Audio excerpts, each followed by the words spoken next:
Hey everybody, welcome back to the video series where I try to make Design the Everything into a functional business. In the last video we got this set up and I think we're ready to run it now. The super glue seems to be holding and it'll hopefully survive the whole part. Okay, something strange is happening. I can hear an air leak from inside my tool changer. I wonder what that's about. Okay, it's none of the obvious fittings here. All right, let's get this panel off.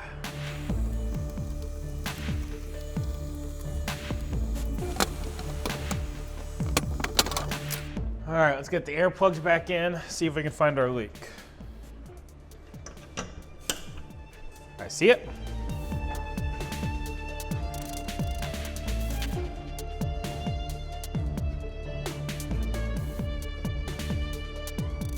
Okay, leak's gone. That's easy.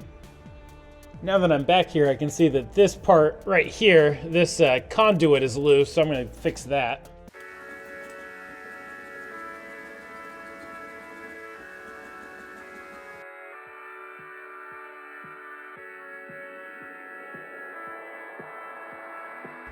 That drilling op didn't exactly go as planned. Started sounding terrible, like it was recutting chips, and sure enough, there was some chip weld. Nothing serious on the end mill, it came right off.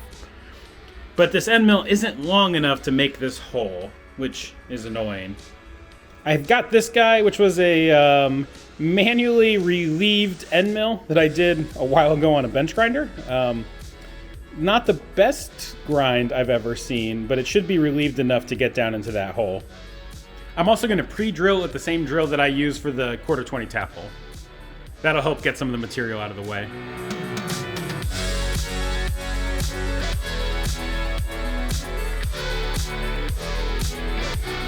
Well, that didn't exactly go as planned. I have one very chip welded end mill now. Let's try doing that hole again. This is the longest hole.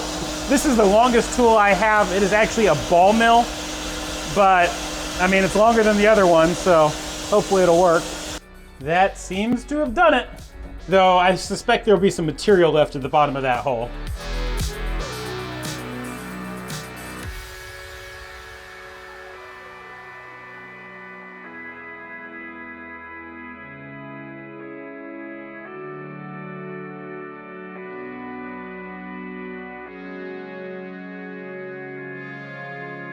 The first stop is done and ready to flip it and do the backside.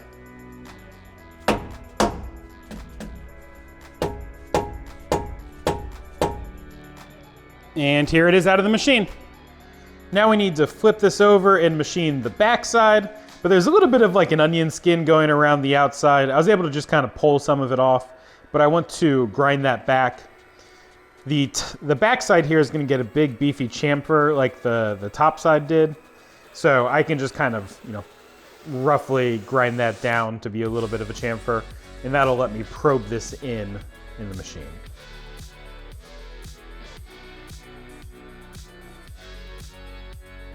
That was easy.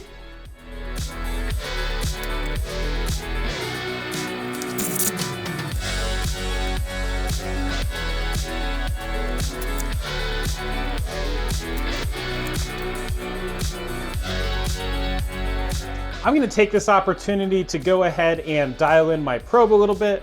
I noticed before I was having some inaccuracies, and I haven't done any calibration on this for a long time, including since I moved the machine. So I'm going to go through the calibration setup now. Probe tip is on nice and tight. And now I need to dial in the run out. So Tormach has this neat little tool built in to help you dial in the run out on your probe. As you can see, mine is pretty far off. In this orientation, it's like 5 thou off of, or 6 thou off of the other side. So that's definitely causing me a lot of error.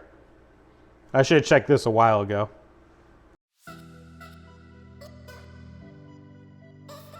Okay, that's always a little bit tedious, but we're good here. The goal is not to get these to 0, it's to get them to all be the same number. In this case, we have a 1/10,000th of an inch difference. So that is good enough for me. Now we can set the diameter of the probe with this fancy bore gauge. Bore gauge, is that the right term? Ring gauge? Precision metal circle. I'm just gonna set this piece of steel right here on the mill. It doesn't really need to be perfectly flat or anything, just flat-ish.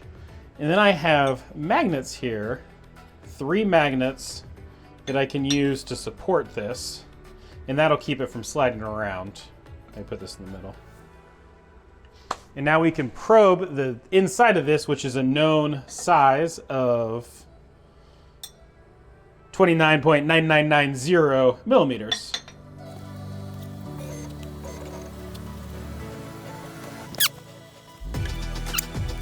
The last step is to calibrate the length of the probe. Now, Tormach has kind of a wonky process for this that involves like touching the tip of your spindle against a 1, 2, 3 block and yada, yada, yada, yada.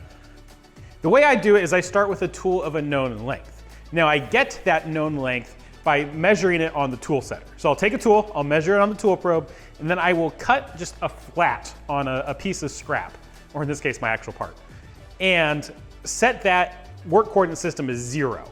So that I know, like I'm arbitrarily defining that as exactly 0. And the machine will know where that is based off of the length of the tool, based off the length of the tool setter. Then I can probe that arbitrary datum and see how much the probe tool length is off. If it's not giving me an answer of exactly 0, I can add or subtract a little bit to get it right to where it needs to be. Oh, and pro tip, if this is your first time setting up the tool probe on your specific Tormach, like you've never had it installed before and you don't even have a rough length, you can just unplug the probe from the machine and touch it against the tool setter. Now that won't be accurate because there's a spring in the probe and there's a spring in the tool setter and they kind of balance, but it'll get you within like, I don't know, 10 thou, 20 thou, which is good enough to then do this process. Step 1, touch off the tool. Now we know the length of that tool. Step 2, mill a flat on our part. Now I'm gonna slowly feed into the part until I see it just barely touching. Okay, we're making contact.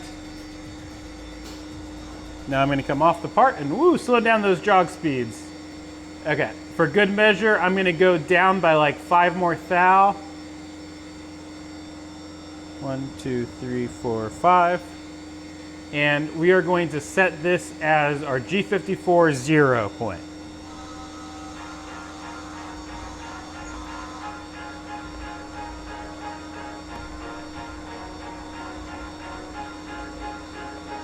So the bottom of that pocket is our Z0.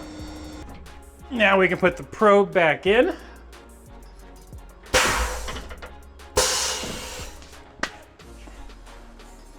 And I can measure exactly where that is.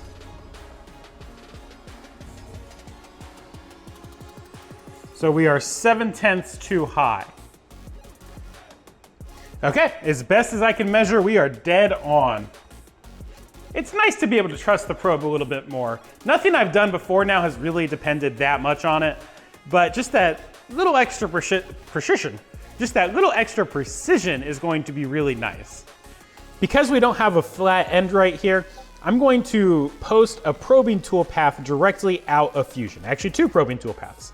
The first one here is going to find the center of the part in Y, and then it's going to come back and find the end here in X. In order for the Fusion probing routine to work, I need to get it roughly probed in at the machine. And let's run the code. Now, if I remember right, this always does like 30 times more retracting than I really should be doing.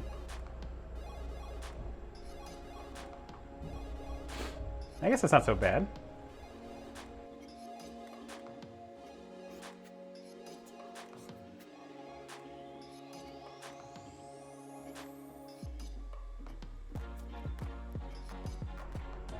And now just the height.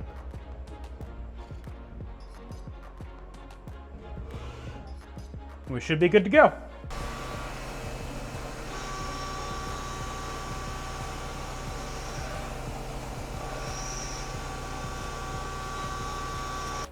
We didn't quite break through the onion skin, so I'm gonna have to go deeper.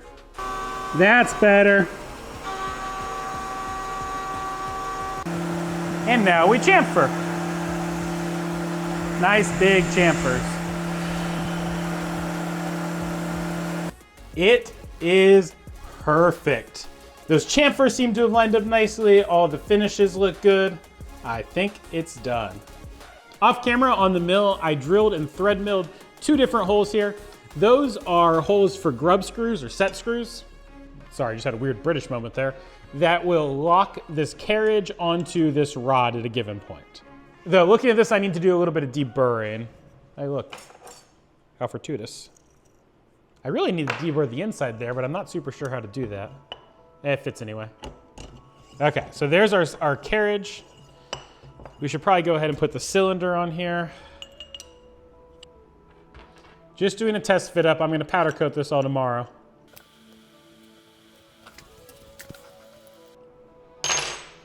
Okay, let's get these grub screws started. Why do I keep calling them grub screws today? Set screws.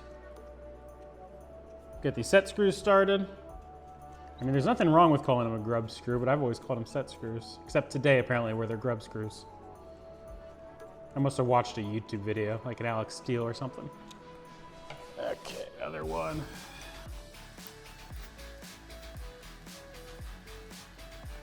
That should do it.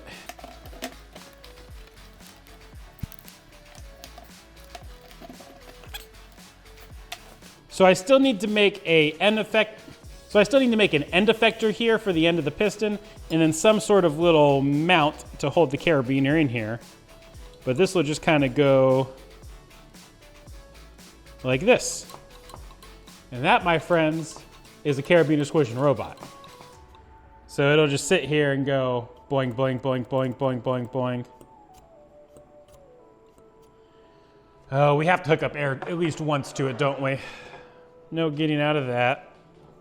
Definitely need to figure out how to make these tubes neater. Okay, so now we should just hook it up to air.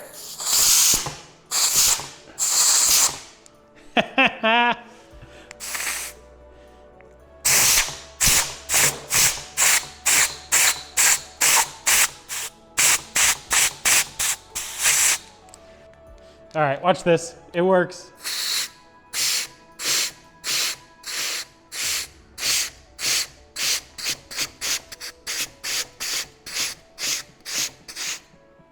Huh, it's not actually hitting all the way to the bottom.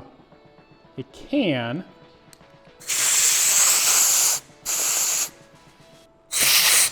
Oh, it's the nut that gets in the way sometimes. Let's get that off of there for now.